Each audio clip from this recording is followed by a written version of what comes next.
90களில் சூதாட்டம்ன்றது தமிழ்நாடு முழுக்க பரவி இருந்துச்சுங்க. அதுல வந்து ரம்மி, 3 சீட்டு இந்த மாதிரி எல்லாம் இருந்துச்சு. அதுல ஒண்ணுதான் இந்த கேட்டு விளையாடுறது, ஏட்டு விளையாடுறதுன்னு சொல்லுவாங்க. ஏட்டு காசு விளையாடுறதுன்னு சொல்லியிருப்பாங்க. கர்ணன் படத்துல வந்து அதை காட்டியிருப்பாரு. அது என்னன்னா 2 1 ரூபாய் காயின் வச்சிருப்பாங்க. 2 1 ரூபாய் காயினை பாத்தீங்கன்னா தலையும் வைப்பாங்க, அல்லது பூவும் வைப்பாங்க. இப்ப 2 பேர் விளையாடுவாங்க. இந்த மாதிரி இருக்கும். ஒரு 2 1 ரூபாய் காயின் எடுத்து என்ன பண்ணுவாங்கன்னா ராஜா ராணி சொல்லுவாங்க, அல்லது பூவா தலையா சொல்லுவாங்க. தலை கேட்கறாங்க அப்படின்னா 2 தலையும் வச்சு போடுவாங்க. தலை ரெண்டுமே தலை விழுந்துச்சு அப்படின்னா கேட்ட ஒரு காசு, ரெண்டுமே பூ விழுந்துச்சு அப்படின்னா இதை வந்து போட்ட ஒரு காசு. அப்படி இல்ல ஒண்ணு மாறி மாறி விழுந்திருக்கு அப்படின்னா திரும்ப எடுத்து விளையாடுவாங்க. இப்ப இது வந்து தொடர்ந்து விளையாண்டுகிட்டே இருக்காரு. இப்ப நான் ஜெயிக்கிறேன் அப்படின்னா இந்த தடவை நான் ஜெயிச்சிட்டேன்னா நான் போடணும். இப்ப அவர் ஜெயிச்சிட்டாருன்னா அவர் போடணும். இந்த மாதிரி ஏட்டு காசு விளையாடுவாங்க. ஏட்டு காசு விளையாண்டு நிறைய இழந்தவங்களும் இருக்காங்க. நல்ல பொழுதுபோக்காக இது விளையாடுறது. இது எப்படின்னா ஒரு ஆட்டைக்கு 1 ரூபா வச்சுக்குவாங்க.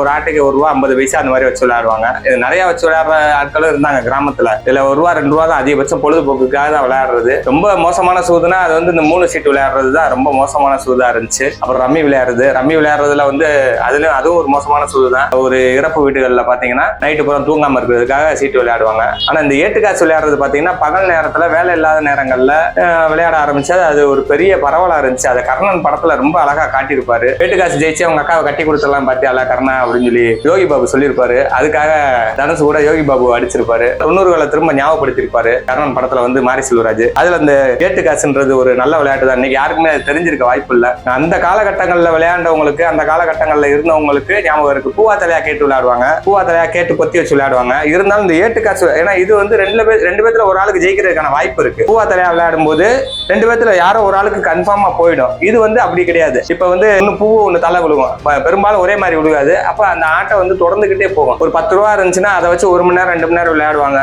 அந்த மாதிரி ஆட்டம் தொடர்ந்துகிட்டே போகும். அதனால இது வந்து இந்த ஏட்டு காசு விளையாடுறது வந்து ஒரு நல்ல ஒரு பொழுதுபோக்கா இருந்துச்சு. அதுக்கப்புறம் அது அப்படியே கொஞ்சமா பரவி தூதா மாறிடுச்சு. இந்த பக்கம் பாத்தீங்கன்னா டவுன்ல எல்லாம் வந்து கோலி விளையாட ஆரம்பிச்சாங்க. நாங்கெல்லாம் வந்து கோலி விளையாடுவோம்.